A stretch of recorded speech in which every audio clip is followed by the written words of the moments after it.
नमस्कार. झटपट रेसिपीमध्ये पुन्हा एकदा सर्वांचं मनपूर्वक स्वागत. चला तर आज आपण बघणार आहोत लसणी शेव, आणि ती पण हवा भरलेली. तर त्यासाठी मी जिरं घेतलंय, ओवा घेतलाय आणि मीठ घेतलंय. हे सर्व बारीक एकदम वाटून घ्यायचंय, एकदम बारीक, नाही चाळलं तरी चालेल असं. तुम्ही बघू शकताय. त्यासाठी मी अर्धा किलो पीठ घेतलेलं आहे, बेसन पीठ, आणि 1 वाटी तांदूळ घेतलेत. हे पण एकदम फाईन पेस्ट करून घ्यायची, ह्याची एकदम बारीक करून घ्यायचे. एकदम बारीक, जे नाही चाळले तरी चालेल असं बारीक करून पावडर घ्यायची याची. तुम्ही बघू शकताय. हे पण टाकून घ्यायचंय त्याच्यातच. एकदम बारीक पावडर केलेली आहे मी.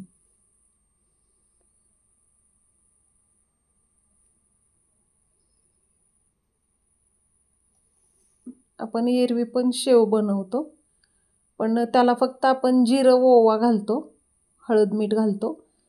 पण यावेळी तसं नाही. आता आपण लाल तिखट आणि हळद घालून घ्यायची आहे. चवीसाठी मीठ पण घालायचंय, आणि गोड तेल घालायचं याला. जसं आपण कुठला पण पदार्थ करताना जसं तेलाचं मोहन घालतो, पण ते कडकडतं घालतो आपण. मी इथं रूम टेम्परेचरचं घातलेलं आहे. आणि हे सर्व चोळून चोळून मळून मळून कोरडं एकजीव करून घ्यायचंय.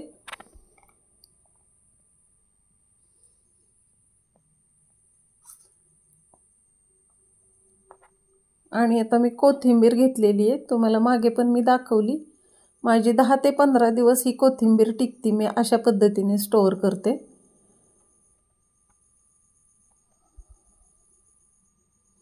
तर या कोथिंबीरीला 6 ते 7 दिवस झालेत आणलेली, तरी पण अजून जशी का तशीच आहे. मी याच्यावरती पण व्हिडिओ टाकलेला आहे. आणि लसूण पाकळ्या घेतलेत मी, ज्याने टेस्ट खमंग येईल एवढ्या घेतलेत. आणि पाणी घालून हे सर्व बारीक करून घ्यायचं, मीठ घालून. तुम्ही या पद्धतीने शेव केली तर ह्या शेवची टेस्ट काही औरच होतीये. खूप छान शेव लागती ही. आणि फक्त जिरा आणि ओवा घातलेली शेव, आणि लसूण कोथिंबीर जिरी ओवा घातलेली शेव, ही खूप छान लागते. हे आपण पाणी गाळून घेतलेलं आहे, ते पण ह्याच्यात टाकून घ्यायचंय. आणि राहिलेला चोथा पण मी परत एकदा पाणी घालून फिरवलेला आहे, तो पण ह्याच्यात टाकून घ्यायचा आहे.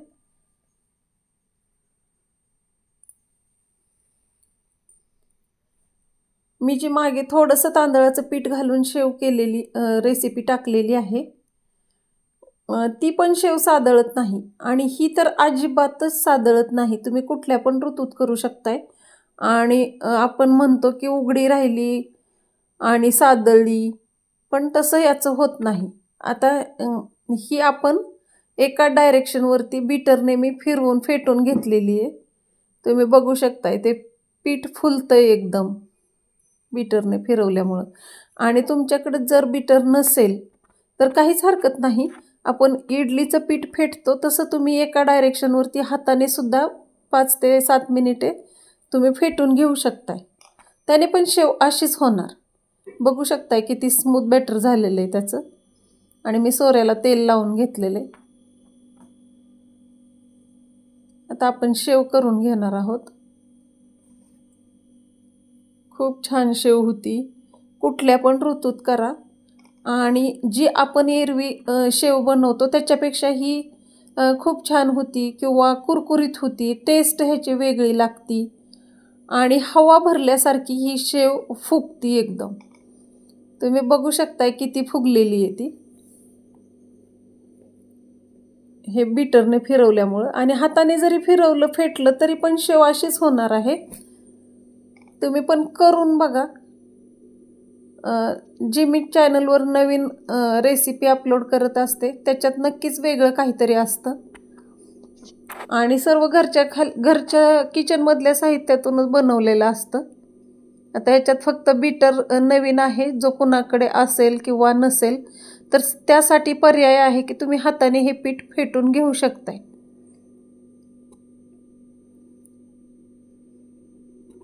बघू शकताय शेव एवढी छान झाली आहे आणि ही अजिबात सादळत नाही.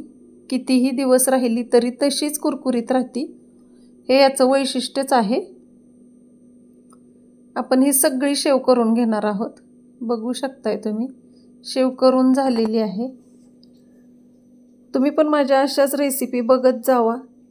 चॅनलवर नवीन असाल तर सबस्क्राईब करत जावा. आणि मला जे तुम्ही सहकार्य केलंय माझ्या रेसिपींना मला, त्यासाठी खूप खूप खूप धन्यवाद. आणि तुम्ही पण असेच शेव करून बघा. बघू शकताय तुम्ही ती किती कडक झाली आहे, ती कुरकुरीत झाली आहे ती. तुम्ही पण करून बघा नक्की. चॅनलवर नवीन असाल तर सबस्क्राईब करा. तोपर्यंत थँक्यू.